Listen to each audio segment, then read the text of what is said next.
কোরআন ১৫০০ বছর আগে নাজিল হয়েছে। কত হাজার বছর? ১৫০০ বছর আগে কোরআন নাজিল হয়েছে। আজ পর্যন্ত কোরআনের একটা জবর জের নক্তা পরিবর্তন হয়েছে? সুবহানাল্লাহ, সুবহানাল্লাহ।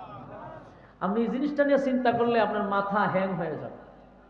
১০০ বছর একটা গ্রন্থের বয়স হইলে এটা রাইটারের নাম হইতো পাওয়া যাবে, আর সেখানে ১৫০০ বছর হয়েছে। শব্দ তো দূরের কথা, একটা অক্ষর এদিক সেদিক হয় নাই। এর মূল কারণ জানেননি কেড়ে? আল্লাহ নিজে কইছে কোরআন আমি নাজিল করছি, তার হেফাজতের দায়িত্ব আমি নিছি। দায়িত্ব কে নিছে? যদি আল্লাহ দায়িত্ব না নিত, পৃথিবীর রাজা বাদশার হাতে কোরআনের দায়িত্ব ছেড়ে দিত।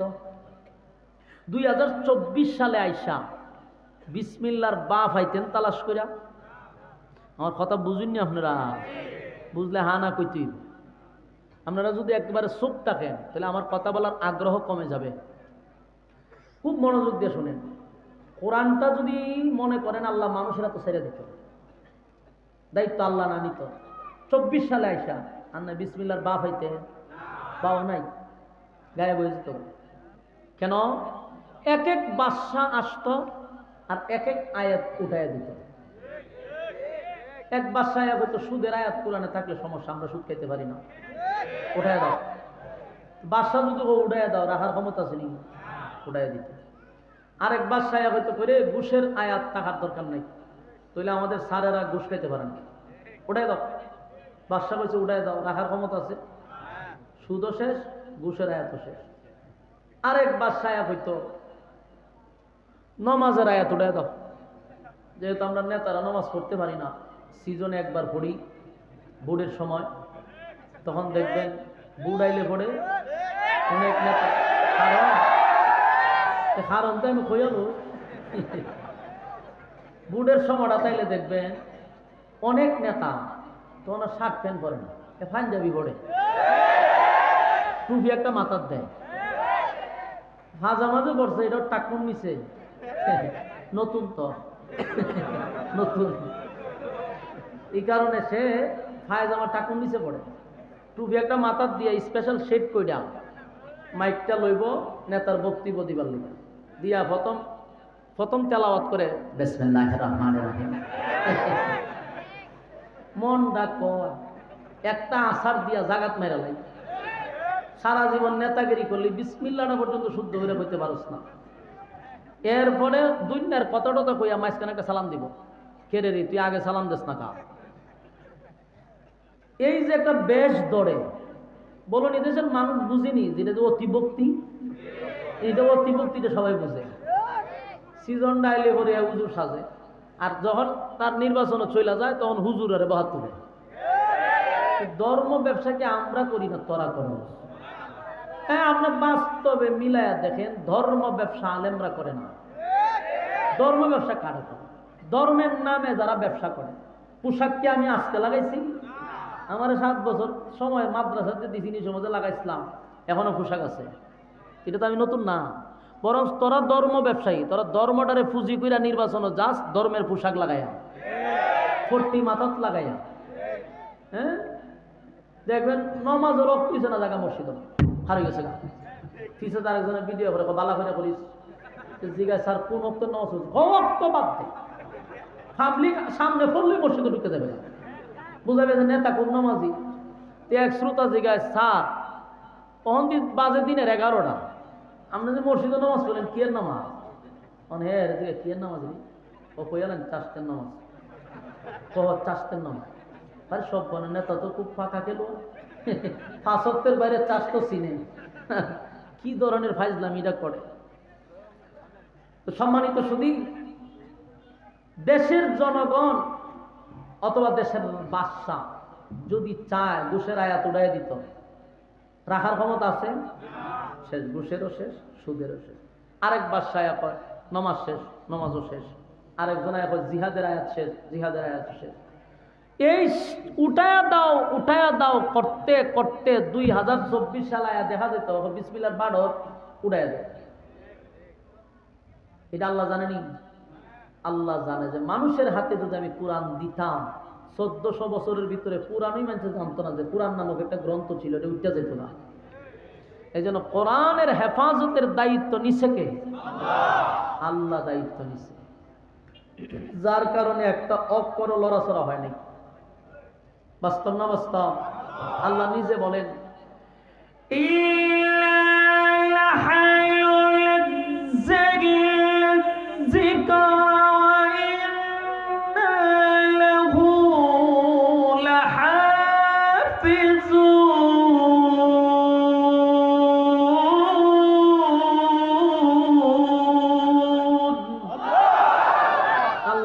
নাজিল করছি আমি, তার হেফাজতের দায়িত্ব নিচ্ছি আমি। সুবহানাল্লাহ।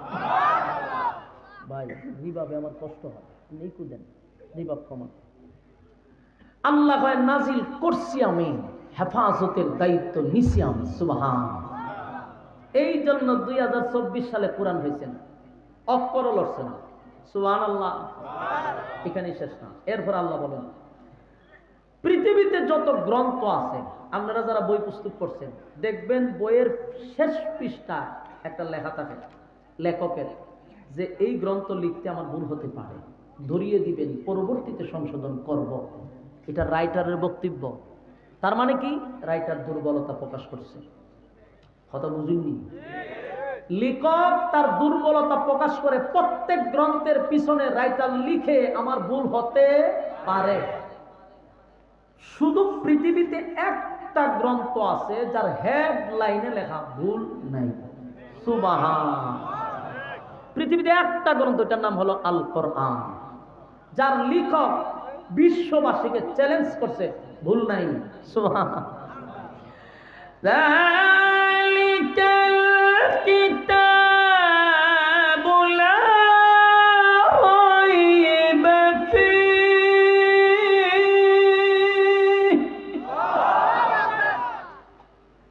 হুদাল লিল মুত্তাকিন।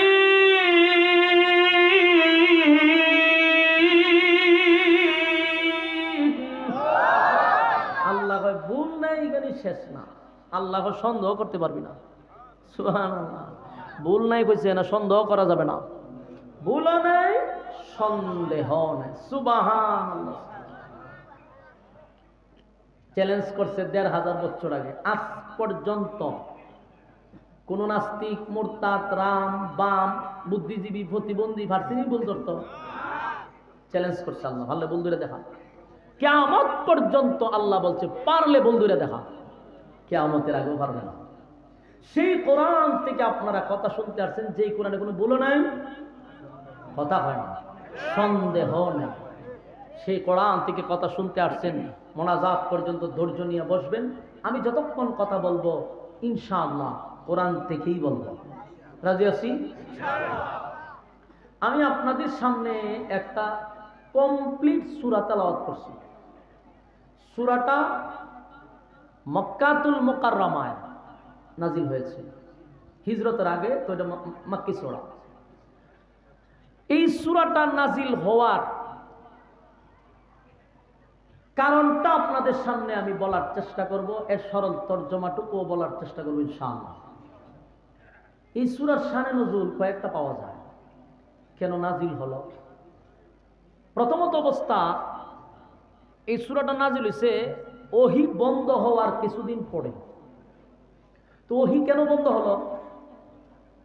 প্রায় 15 দিন পর্যন্ত ওহী বন্ধ হয়ে গেছে। কারণটা কি? ওহী বন্ধ হইল কেন? এর একটা কারণ পাওয়া যায়, রাসূল অসুস্থ ছিল। অসুস্থতার কারণে ওহী আসা বন্ধ। কারণ কোরআন এমন একটি গ্রন্থ, রাসূলের উপরে যখন নাজিল হতো রাসূলের শরীরে কম্পন সৃষ্টি হইত, শরীরে তাপ আইসা পড়ত। অথচ আমার রাসূলের শরীরে শক্তি কি পরিমাণ ছিল?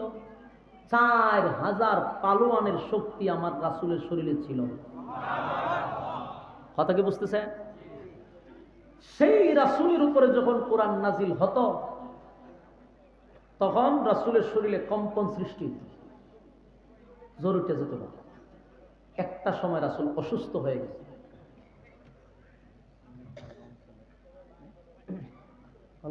ভাই শ্বাস টানে, সাউন্ড খুব সুন্দর আপনার, কিন্তু শ্বাস টানতেছে, শ্বাস টানে, সাউন্ড তো অনেক সুন্দর।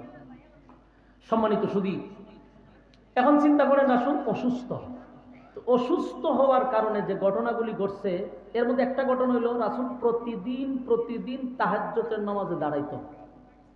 তাহাজ্জুদে যে দাঁড়াইতো রাসূল তেলাওয়াত করত। আর এই তেলাওয়াতটা শোনার জন্য মক্কার অনেক বেঈমানরা গভীর রাত্রে রাসূলের সাথে উঠে যেত না। দেখেন তো সুবহানাল্লাহ আসেনি? কারণ বিদুর্মীরা যারা দিনের বেলা রাসূলের বিরোধিতা করে, এরা রাত্রের বেলায় রাসূলের তেলাওয়াত শুনবার লেগে ঘুম থেকে উঠে যেত না। রাসূলের কণ্ঠ কত সুন্দর ছিল, এরা কিন্তু মজায় উঠতো। মজা কেমন মজা, যে দাউদ আলাইহিস সালাতু ওয়াস সালামকে আল্লাহ একটা কণ্ঠ দিছিল।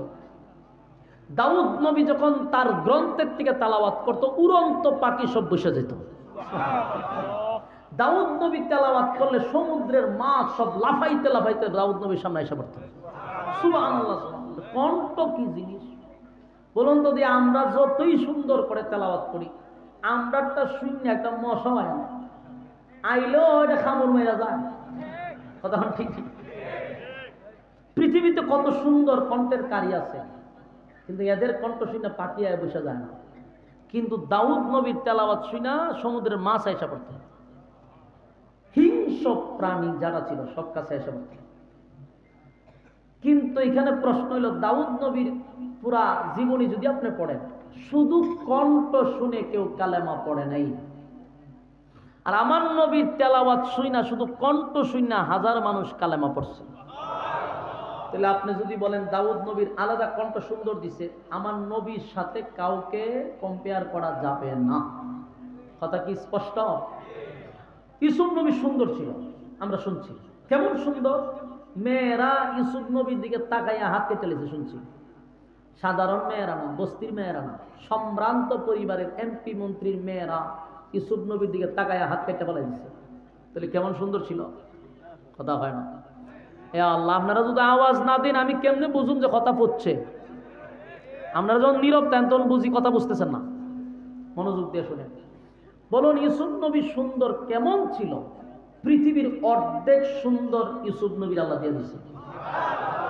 কিন্তু প্রশ্ন হলো, আমার নবীর সাথে তুলনা করা যাবে না। যত সুন্দরী হোক, নবীর সাথে তুলনা নেই। যত সুন্দর কণ্ঠ হোক, আমার নবীর সাথে কোনো তুলনা নাই। আম্মাজান আয়েশারে বলছিল একজনে যে, আম্মাজান মিশরে নাকি ইউসুফ নবীর দীক্ষা মেয়ের হাতে চলেছে।